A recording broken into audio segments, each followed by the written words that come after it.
bring our meeting to order this August 14th, 2023. Tonight, our invocation will be provided by Councilman David Moore, followed by the Pledge of Allegiance, which will be led by Boy Scout Troop 59. If you would, please stand with me.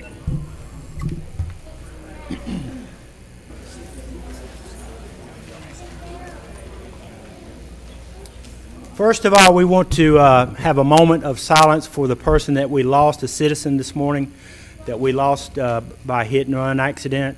So we're going to have a moment of silence before we pray.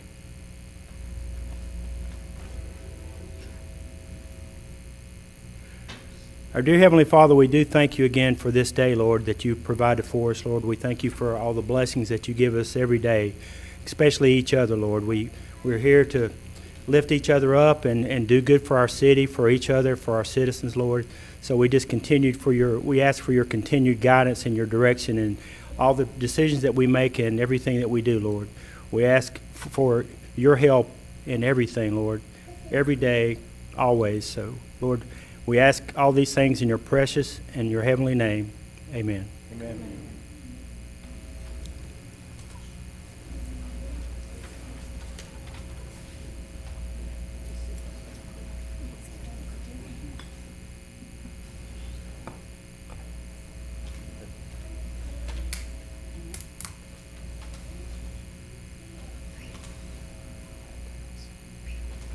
Colors are advanced.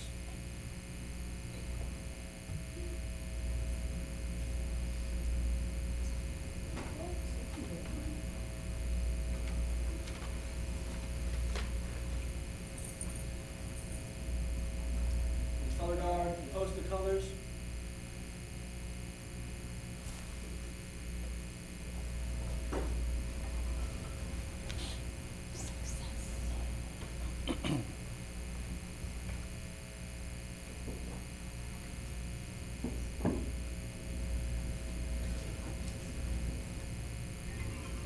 Please join me in the Pledge of Allegiance. I pledge allegiance to the flag of the United States of America and to the republic for which it stands, one nation, under God, indivisible, with liberty and justice for all. Mr. Mayor, City of Mount Holly, councilmen and women, thank you for having us tonight. Tonight, I just want to bring a little public service announcement to our City of Mount Holly. As we look forward to this week, I know Mountain Island Charter's already started back to school. Gaston County starts on Wednesday. We've kind of been used to our kids not being out and around on the streets much early in the morning. So our public service announcement is these kids need to be safe. These kids are our future. When you leave for work in the morning, be aware there are kids waiting for the bus to come and pick them up. When you come home in the afternoon, there are kids out on the streets coming home from school. So that's our PSA for this week. Thank you for having us. Thank you. You can be seated. Felt like a judge. So a couple of housekeeping items. We have a few people here if you haven't noticed. A lot of great things tonight and a lot of good recognitions. There are some sign-up sheets when you come in. We have our unscheduled public comment, which is 3 minutes. The public hearings we have, you'll need to sign up for those. After I am finished, the council is finished with all the presentations, I'm going to give a 3-minute break. So if you don't want to stay for the whole meeting or you don't want to disturb by leaving, we'll give you an opportunity to leave. Okay? Next is to set the agenda. Are there any questions or changes? Entertain a motion to set the agenda. Motion by Ms. Polish, second by Ms. Shoemaker. All those in favor, please raise your right hand. Motion passes. Consent agenda, we have 7 items. Are there any questions or changes? Hearing none, I'll entertain a motion to approve. Motion by Ms. Harris, second by Mr. Moore. All those in favor, please raise your right hand. Motion passes. I'd ask the council to join me on the floor for presentations.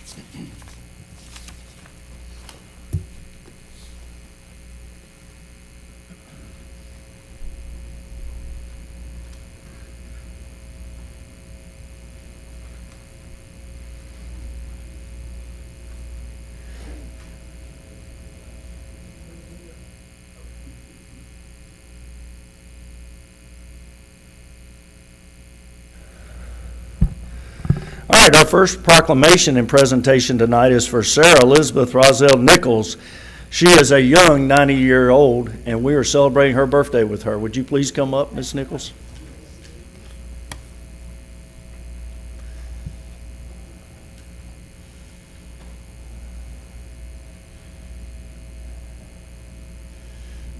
If you ever get in a conversation with Ms. Nichols, if you close your eyes, you'll swear she's 22. She's a pistol. Love you, that's cool. Resolution in honor of Sarah Elizabeth Roselle Nichols upon her birthday. Whereas Miss Sarah Elizabeth Roselle Nichols celebrated her 90th birthday on July 12, 2023, whereas we take this opportunity to recognize her life and legacy as an evangelist, wife, mother, and friend to all in the community. And whereas Ms. Nichols was born in Lucia as one of 8 children, attended Reed High School, and later completed her education in biblical studies at the J.W. Teamer School of Religion in Charlotte, North Carolina.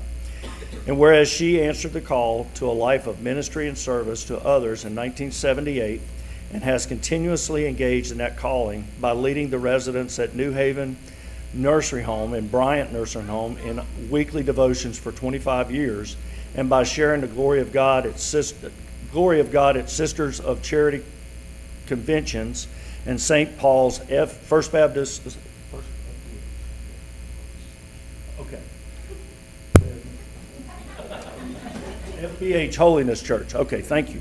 Now the new St. Paul Holiness Church, see it was spelled out there, yeah, where she has been a member since 1960. And whereas with the motto, love and forgive, her sermons feature messages of God's love and forgiving others. And whereas she has served as president of the mission department of her church for over 45 years and counting, and under her dedicated leadership, this department provides food bags, clothing, and monetary donations to the needy, meals to grieving people, and prayers in homes and hospitals. And she personally mails uplifting cards and letters faithfully every week to those who need a kind word and a personal reminder of God's love. And whereas Miss Nichols and her husband, the late Glenwood Nichols, raised 5 successful children, Glenda Signon, Linwood Nichols, Sarah Louise Nichols, Kenny Nichols, and Philemon Nichols, and are blessed to have 8 grandchildren and 8 great-grandchildren. Now, therefore, be it resolved that the City Council and the Mayor of the City of Mount Holly do hereby recognize Ms. Sarah Elizabeth Roselle Nichols on the occasion of her birthday for her servant leadership in the community and wish her many more happy years engaging in her calling.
How's your battery in your car working, Miss Nichols?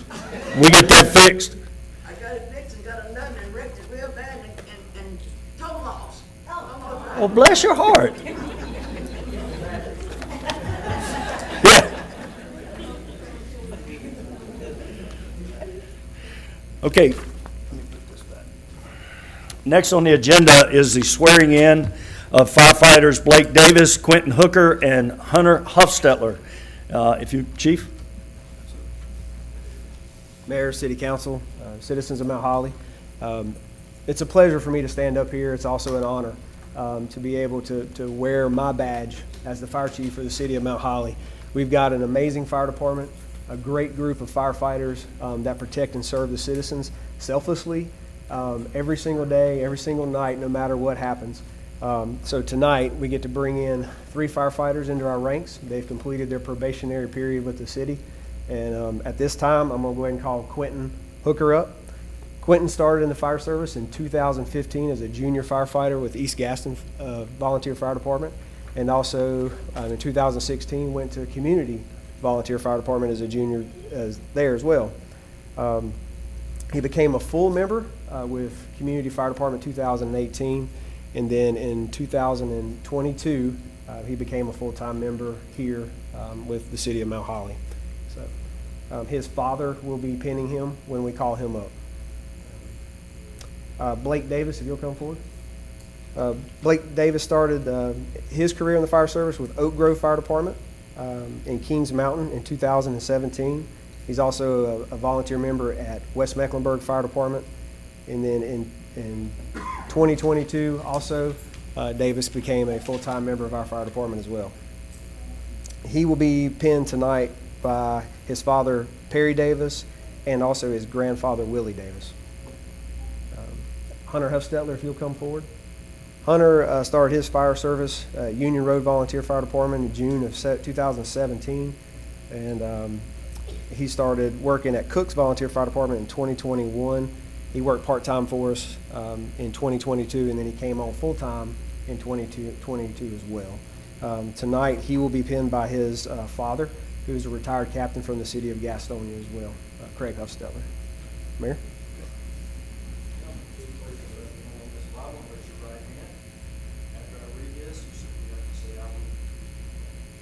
Solemnly swear that you will support and defend the Constitution of the United States of America and the state of North Carolina against all enemies, both foreign and domestic, and you will faithfully and impartially discharge your duties as a firefighter of the City of Mount Holly Fire Department under the appointment of the City of Mount Holly to the laws of North Carolina to the best of your skills and abilities, so help you God.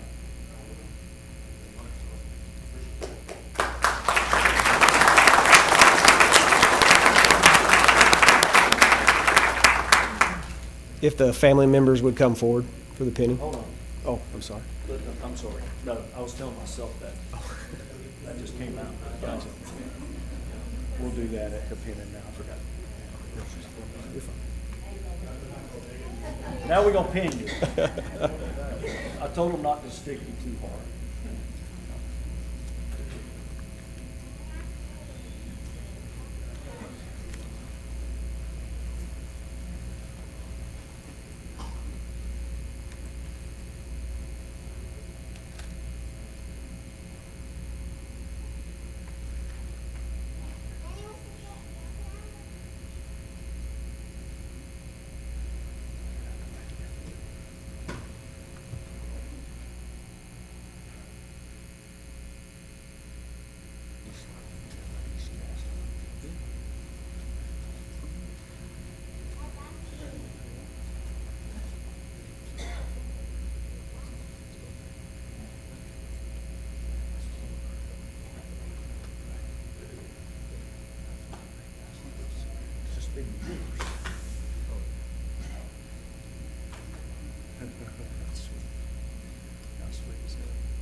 Thank you so much. Thank you.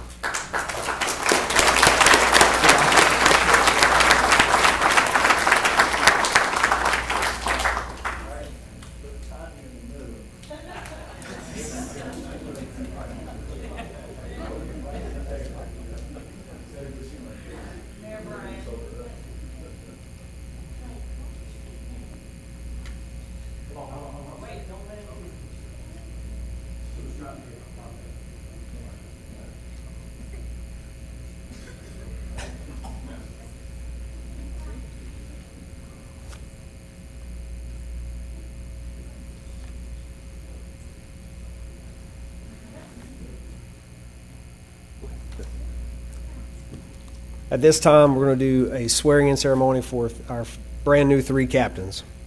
At this time, I'd like to call Captain Blake Buchanan forward. Blake has served in the fire service for 9 years, currently holds a position of deputy or assistant chief at Community Fire Department, and he has been with the City of Mount Holly since 2019, and recently completed a captain's process where he obviously was chosen for promotion. Next, I would like to call Natalie Grant, or I'm sorry, Natalie Grant. That's what happens when you have so many things in front of you. All right, I'm going to call Grant Roberts forward. Thank you. He will be pinned by his wife, Natalie. Grant has been with the City of Mount Holly since 2018, and we're just super proud of him as well. And also, he is a newlywed. Him and his wife were recently married. So congratulations again. And then also, Captain Robert Husey, if you'll come forward. He has been in the fire service for 16 years. Started his career at Union Road Fire Department, and then he also operates a 501c3 that's called Fireman's Faith Ministry, where he sends fire equipment to other countries that are in need of those things. And one of the bigger things that he's done, he actually shipped a whole fire truck down to Guatemala. Yes. Again, all 3 of these young men are great examples. And just as we continue to grow, the reason they're standing here is because of our growth and the accomplishments that they have made, our department has made, our city has made, and the dedication that these guys have put into their craft. And so now they're leading some of the new firefighters that are standing in the attendance tonight. So, Mayor, if you don't mind.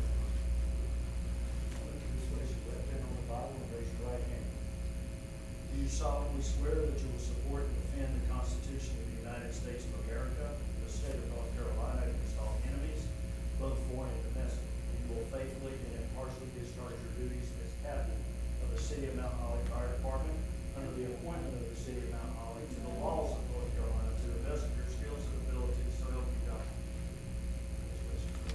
This time we're going to do the pinning first. Then we'll do the shaking of hands, okay? All right, at this time, Michelle is going to be pinning Captain Buchanan, and Natalie is going to be pinning Grant, and Robert Husey's mother, Deborah, is going to be pinning him.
All right, we'll take a break and allow people to leave. Once you get out in the hallway, if you can, try to keep it down to a low roar. We appreciate it. Thank you.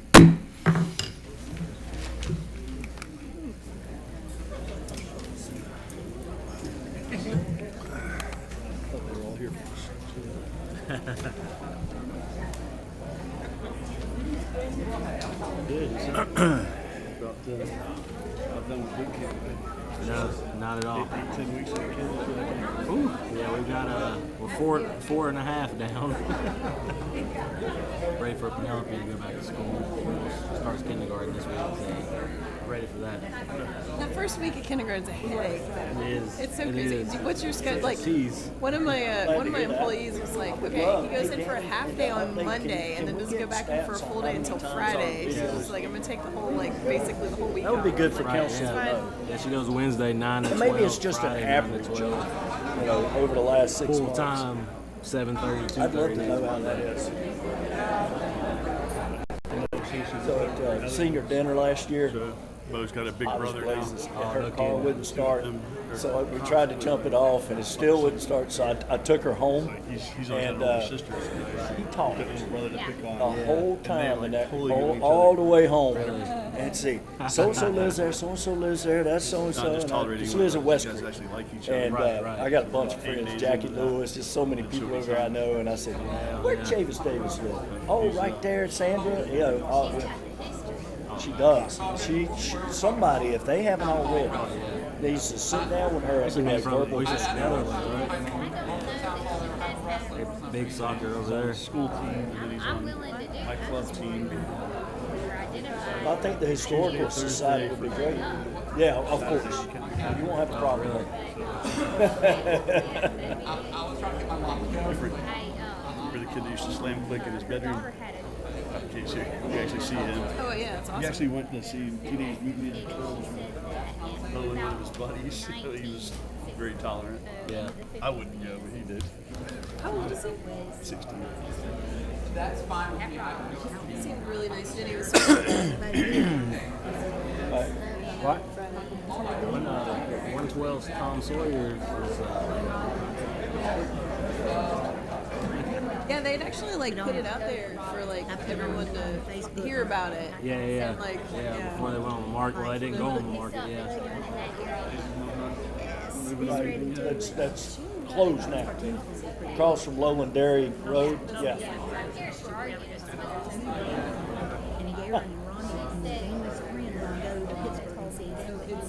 It's on like 11 acres.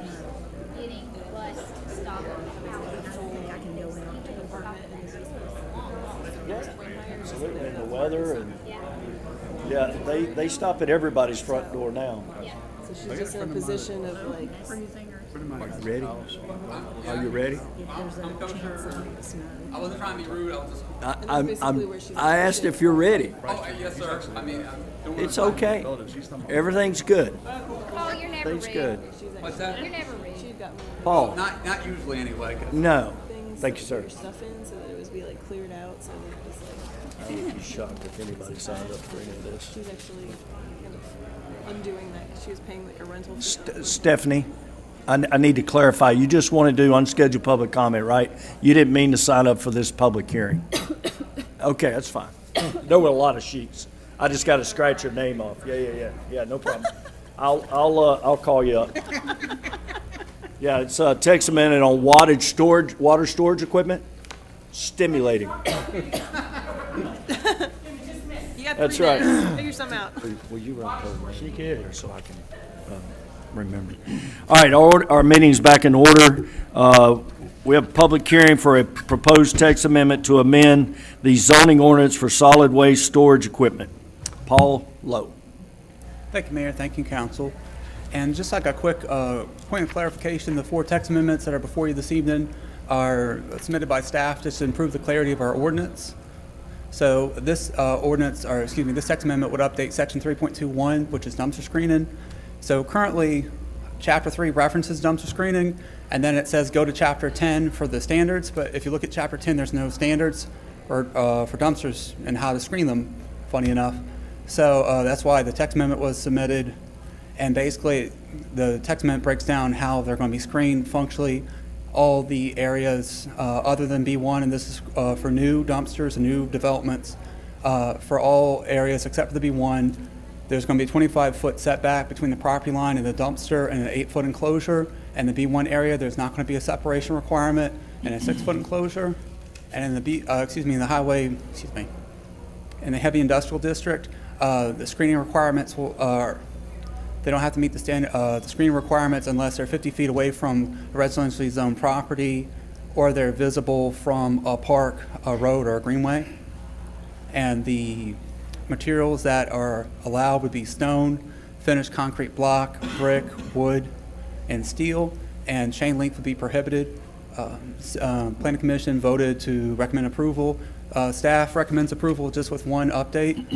In the red lines in the second to last paragraph, the pedestrian plan is listed twice, so the second pedestrian plan should just say bike plan. our bicycle plan, and that's all I have. We recommend approval. Okay, I entertain a motion to go out of our meeting into public hearing. Motion by Ms. Polish, second by Mr. Craig. All those in favor, please raise your right hand. There's no one signed up to speak. Entertain a motion to come out of our public hearing back in our regular meeting. Motion by Mr. Meadows, second by Ms. Polish. All those in favor, please raise your right hand. Does council wish to take action?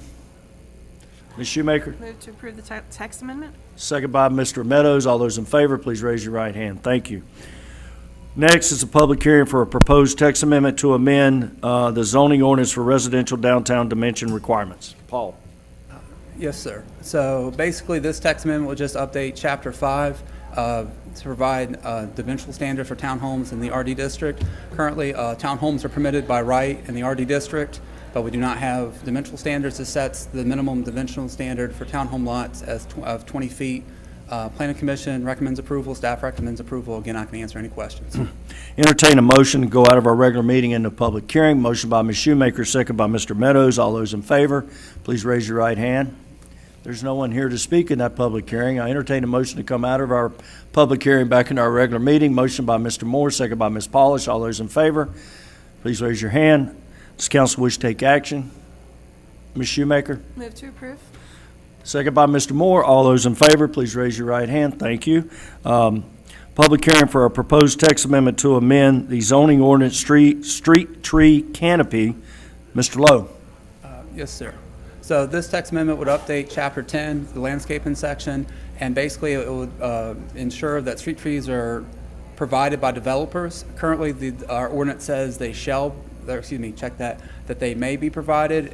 Staff is looking for that to be changed to say shall be provided. So street trees help us recoup trees that are lost to development. It's a standard that's already been met by the development community, and also it's a factor in our scoring matrix. So it's something that the development community is already doing. We just want to make it crystal clear that it's a requirement. And also, just in summary, in your packet, 98 trees were provided just this year as in street trees, and that's from residential and commercial development. Again, Planning Commission recommended approval, staff recommends approval. I can answer any questions. Entertain a motion and go into our public hearing. Motion by Ms. Polish, second by Mr. Meadows. All those in favor? There's no one here to speak in the public hearing. I'll entertain a motion to come out of the public hearing. Motion by Ms. Shoemaker, second by Ms. Harris. All those in favor, please raise your right hand. Does council wish to take action? Ms. Shoemaker? Move to approve the text amendment? Second by Mr. Meadows. All those in favor, please raise your right hand. Motion passes. The fourth and final text amendment is Appendixes 1, 2, and 3 of the subdivision ordinance. Mr. Lowe. Yes, sir. So this update would be the subdivision ordinance. It makes suggested to make 3 changes. One, Appendix 1 to provide map standards for exempt plats. And the second item would be to move Appendix 9 to Appendix 2 so that map certificates follow map standards, and that would be helpful as you're reviewing plats, because those 2 sections are 50 pages apart, so you kind of keep on scrolling. So this would just help out efficiency both for staff and development community. And also the third item is just to provide distances for street lights. That's something, again, that's already been provided. This just breaks down that they're provided every 200 feet at minimum. The Planning Commission reviewed this. They voted to recommend continuing the case. Their September 5th meeting at 6:30. Staff recommends to continue this to your meeting at September 11th at 7. And this is just based off some concern from the city attorney, and we're working with her as if for the second component of the renumbering. So if you move 9 to 2 and then you renumber items, does that cause any conflict? We found 2 changes that would need to be made, and we're working with the city attorney to make those corrections. And we feel that on our September 11th meeting, we can come back and just finish this case out. So that's what staff has recommended. Mr. Meadows. Do we leave the public hearing open because he wants to continue it, or do we close it and reopen it? I'll refer to Ms. Anders. I don't think that you close the public hearing. I think that you just open it and continue it to the following meeting. Or, to the date certain, the September 11th. So we put the September 11th in the record, and we leave it open, and then we close it at that meeting. Right. Okay. I'll phrase it that way. Thank you. Make sure I Yep. understood. Entertain a motion to go into our public hearing. Motion by Ms. Polish, second by Mr. Craig. All those in favor, please raise your right hand. There's no one here for the public hearing. We'll continue the public hearing. I'll need a motion, right? To continue the public hearing till September 11th, 2023. Motion by Mr. Moore, second by Ms. Harris. All those in favor, please raise your right hand. Motion passes. Thank you. Paul, great job. I really appreciate it. No problem. Thank you. Next is unscheduled public comment. Stephanie McLaughlin.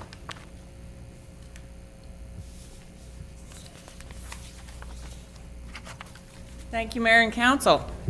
Just wanted to take a few minutes, and it's such a bummer that they all left. I have a few things. Just as the chair of the foundation this year, I want to thank you all so much for your support. We have a couple of events that are coming up. The Mount Holly Gala, which is October 14th. We are still looking for sponsors, if anybody can hear me outside. But we're excited about the event. We'll be having a strolling lazy roll down the Catawba River, casino night, nice DJ, seated plated meal. So we're looking forward to that. Importantly to my heart is the Arts Mount Holly Plein Air event that's coming up September 21st through the 23rd.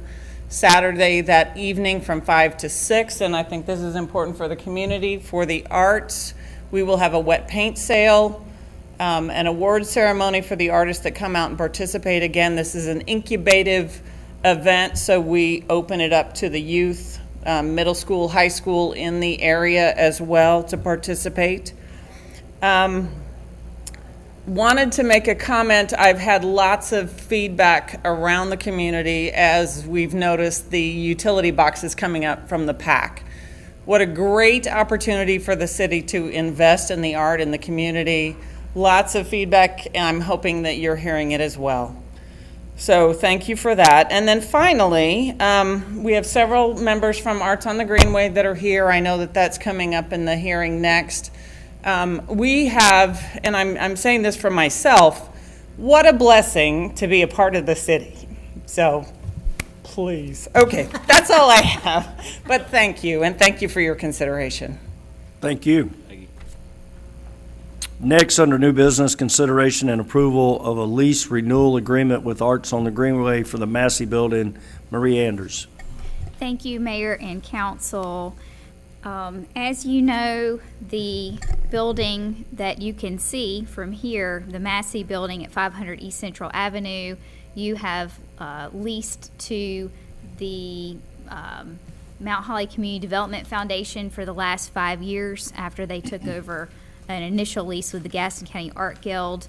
And this has housed artist tenants, and between the entering of that lease and now, the incubated subcommittee of the foundation called Arts on the Greenway has formed a separate nonprofit corporation.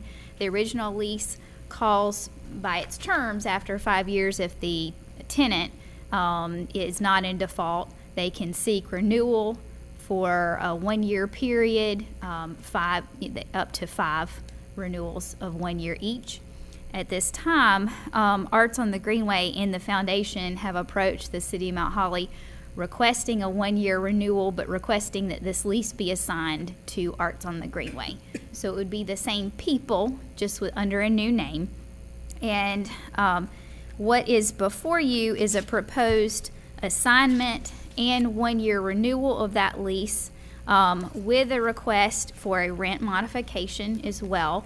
The original lease stated that after the first 5 years that the rent would be negotiated for any subsequent renewals.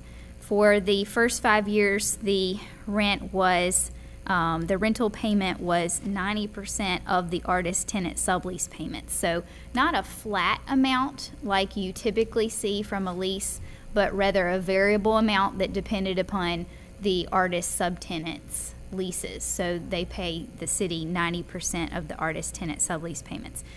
The request from Arts on the Greenway for the next year is that the rent will be modified to be 75% of the artist tenant sublease payments received. And the president of the Arts on the Greenway, Wanda Campbell, submitted an email that was in your packet detailing the expenses that they are foreseeing over the next year. And that's the reason behind the request. So what you have before you is proposed lease assignment, renewal, and modification that incorporates all these things that we discussed. And since this would be a continuance of the original lease, there would be no need, and because it's only 1 year, there would be no need to re-advertise this in the newspaper. It's not required. If you wish to approve this, you could do so at tonight's meeting. And I'd point out that we have members of Arts on the Greenway here tonight, including Wanda Campbell, who is their current president, and they're available to speak or answer any questions you may have. Council have any questions, concerns, comments? Mr. Meadows? I mean, I don't want to throw a monkey wrench into it, but I just kind of wondered, is 1 year enough? I know there's a 5-year increment, but, is there any way to get to, it's kind of a new group sort of, with a longer term kind of commitment to them, rather than having to go through this 5 times over the next 5 years? Is it possible to get to a 5-year? I already know I'm kind of throwing a monkey wrench into it, where I'd rather have it done this evening, but it sounds like we might have to advertise that. I understand that if there's approval for them being here longer. Yes, absolutely. They could have a longer lease. In order to do that, it's my understanding that we would need to enter into a new lease. And so I believe that next year, if the Arts on the Greenway group stayed the same, and if the rental stayed the same, then simply a 1-year renewal with the same terms could potentially be on consent. I understand, that it's difficult to remember to come back year after year. There's also the matter of, the concept of if the tenant's not in default, they could seek it. They might not wish to do a longer renewal. We could ask. But if we were to do that, we would need to enter into a new lease and advertise that. And their current lease expired yesterday, I believe. Okay. Mr. Meadows? Is it possible to adjust the renewals to be automatic if they're not in default, so we don't have to go through an actual process? Is that possible? Is that too big a modification if we? No, I think that's a good idea. We could seek to do that because it wouldn't extend the lease over 10 years total. Right. So yes, under the law, we could do that. So I don't know how others feel about it, but I'd love to see the renewal be more of an automatic approval, and that way they're not having to worry, because it's not done until it's done, right? So this way it would automatically renew unless there was something that went wrong, or somebody pulled the escape hatches that were built into the lease. So in other words, it would be automatic unless the tenant sought non-renewal or the city sought non-renewal. Or they're in default. I mean, I think that would be pretty. If they're in standard default, commercial then we would go under the default provisions, yes. Okay, does council have any issues with this? Does council? No, they've done such a great job, Yeah. and they've just, everything they've done has enhanced our city and made things better, so I think it's just we've got to do everything to keep that momentum going. Yep, absolutely. Mr. Meadows? What a fabulous experience we've had over 5 years.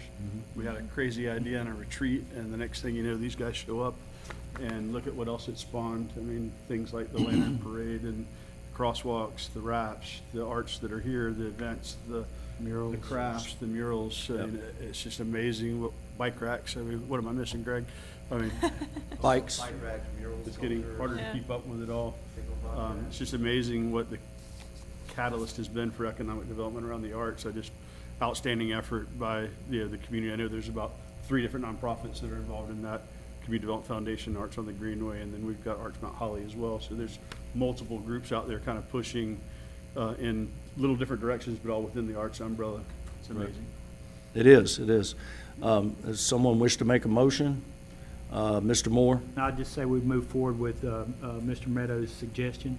Okay. And, Okay, second by Ms. Harris. All those in favor, please raise your right hand. Motion passes. Thank you. Now you don't have to come down here next year. I mean, Come down anytime. you can come down anytime, but not because you have to. There you go. Discussion of land use and training facility concepts for the fire department. Chief Baker. Yeah, he spoke so much earlier, I figured I'd give him a little bit of a break. So now we have a surprise, so it's good.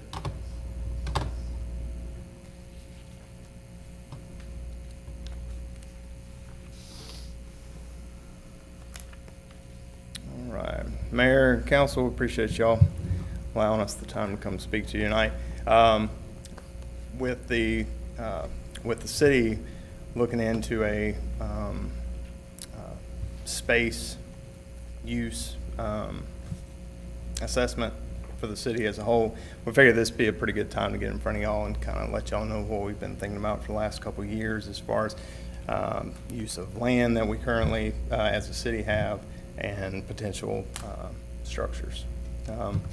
The first one is going to be a logistics building concept that would primarily aid us with storage and inventory management with station and firefighting equipment, including turnout gear, uniforms, department supplies, medical supplies, things that we use on a daily basis that we have to keep bulk up, as well as somewhere to keep our reserve apparatus as we grow, as well as our off-road apparatus, so our UTV and our brush truck. Along with, or, you know, inside of the logistics building somewhere, there would be an area designated for equipment repair and maintenance. This would be somewhere that either we could work on things like our chainsaws, air packs, hydraulic equipment like the Jaws of Life, or the vendors that we have to use to do the annual service. It would give them a place to come in and be able to work on that stuff without being uninterrupted by us, maybe. Something that's set up for them and us. For location, we're thinking behind the headquarters station off Killian Avenue. It's the same parcel that our headquarters station is currently on. There's a section behind the lower parking lot that's undeveloped. It's still woods. We believe is big enough to house it. And again, we would like to ask for it to be the logistics building to be a part of the assessment for the fire department for the space needs assessment. Here's an aerial photo. You can see where it says 433. That's going to be the headquarters station parcel off of Killian Avenue. The area highlighted in yellow that's behind the lower parking lot is what I was talking about, that group of woods. We feel it would be plenty big enough, as well as giving us access off of Killian Avenue for an access road into it. The second item, by all means, feel free to interrupt me at any time if you have any questions. The second item would be a fire department training facility. This would be a physical location within the city that we as a department can utilize for the different types of training that we have to do, whether it be just to sharpen our skills or if it's a requirement through the state or for our ISO rating. So it would allow us to be able to come together, whether it's shifts or a department as a whole, and develop our skills to a higher level. More importantly, it gives us realistic training scenarios at an actual facility, whether that be live fire conditions inside of this structure that would be built and assembled in a way to be able to withstand that type of punishment to the building, as well as ventilation, training in structural search techniques, pump and aerial operations, so that would be the engine pumping or the aerial truck actually setting up, vehicle extrication, confined space, drop-ins, structural collapse, rope rescue, so high angle, low angle props, as well as being able to utilize our own personal resources, so Mount Holly Fire Department's apparatus and equipment, as well as mutual aid apparatus, equipment, personnel for multi-agency training. So this would all be able to be in the city, meaning that we could just drive our engine companies or our ladder company up to the facility, train with our people, the staff, or the shifts would be able to do it throughout the day. They train daily basis anyways for at least an hour. This would give them a central location to do that at and make better use of their time long term. Currently, we go to Gaston College to do this. Anytime that we have to use a facility, they have a concrete building that was put in place 25, 30 years ago. So to keep our ISO rating, we have to have facility training. We also have to have multi-agency training with our mutual aid departments. And that's when we have to go to Gaston College to make that happen throughout the year. to satisfy the ISO requirements amongst state requirements. This would keep us in the city to where we're not having to, in order to make that all happen, the firefighters, while they're off shift, we're having to pay them to come back in, go to the college, go through all the training on their day off. Obviously, we're paying them, but it adds up. And logistically, it's becoming harder, which is a good thing because we're growing and we like that. But this would keep us in the city to where we could use it daily. As speaking to ISO currently, as you all know, Mount Holly Fire Department is ISO Class 2 rated. Our goal is, sir. Can you tell us what ISO means? So ISO is the Insurance Services Office. So what this is, that is a rating from 1 to 10, 10 being no fire protection at all, 1 being essentially the best classified fire protection that you could possibly get. It's extremely hard to get a Class 1. Gastonia, City of Gastonia, for instance, just got accredited as a Class 1 the other day. But this is what factors into insurance premiums and ratings, whether it be industrial, commercial, residential. I don't know if this is answering your question. I might be blabbering on, but yeah. I think you've answered his question. Okay, good enough. So our goal is and always has been to get to a Class 1. We've worked really hard. We've gotten down to a Class 2. We're really proud of ourselves, and we're thankful to council in helping us get to that point. 1 second, does Mr. Meadows? Yes, I'm sorry. So why should the citizens care about our ISO rating? So the lower the fire department's ISO rating, in short, the lower the rating, the cheaper your insurance is on your property. Once you go from a Class 2 to a Class 1, the main beneficiaries of that is going to be your industrial and commercial. So as far as making that category of people happy, making Mount Holly more enticing to them. Does that answer your question? Thank you. Okay. So we're trying to get to a Class 1. In order to do that, one major thing that would help us do that would have a training facility that would be accredited and actually stamped. And in order to do that, you have to have a training facility that's at least 3 stories high and on at least 2 acres of land so that you have the space to be able to carry out all the different training functions. Some of the considerations that we've been looking into as we've been going down this thought process of our future is looking for property that the city already owns, hopefully. Something that's obviously greater than 2 acres, centrally located to where all of our stations could come to without having to drive clear across the city to get to it. Large enough for for multiple training areas and zoned as industrial. With all that taken into account, 112 Mountain Island Road was identified, which is where the North Water Tower is at Mountain Island Road and Mountain Island Highway. Here's an aerial view of it. So the water treatment plant is on the top side of the picture. Moving south is the parcel that has the North Water Tower on it, and a part of that parcel, again, similar to the headquarters station, the undeveloped area where the woods are, is kind of where we're thinking. It's a large enough area. It's got a good flat spot towards the back side of the property that could be cleared off. It gives a buffer to maybe hide, so to speak, the complex or the facility, and give us access on a predefined road that's already established. Yes, sir. Where is that in relationship to the police's training facility they're talking about? Okay, so the area that the police department has is going to be north of the water treatment plant. So it's cut off, but if you continue north above that, it's right on the other side of that, correct? Quarter of a mile. Quarter mile, if that. So it would kind of keep the two together. And we looked at, and we didn't even really talk to the PD yet just because there's not enough room for this and what they're trying to do. So we didn't really go down that path. Obviously, they were more than welcome. Anybody in the city is more than welcome to use a city asset, right? So if the PD found use in it, whether it be searching a building or something like that. But so as far as relation, they're within a quarter mile for sure of each other. Here's just a street view. So again, it would be the woods to the right of the tower as you're looking, or the water tower as you're looking at it. This is the city of Harrisburg, just to kind of give a visual of what it would kind of look like for the city of Mount Holly. You've got an existing water tower on the same site. You would have this facility, the training facility, off to the side, and The only difference is ours would be hidden a little bit better. This would be an up-close example only. So these things are made out of Connex boxes or shipping containers. The reason for that is compared to a concrete building, it's a whole lot cheaper. They can withstand the heat better than concrete can. When concrete gets wet and you heat it up, obviously it's going to spall the concrete. And as you grow, or if you need to change 10 years from now, whatever it needs to be, we say, hey, you know what, let's reinvest again. It doesn't cost much to reconfigure into a different building and still be able to use everything that you have.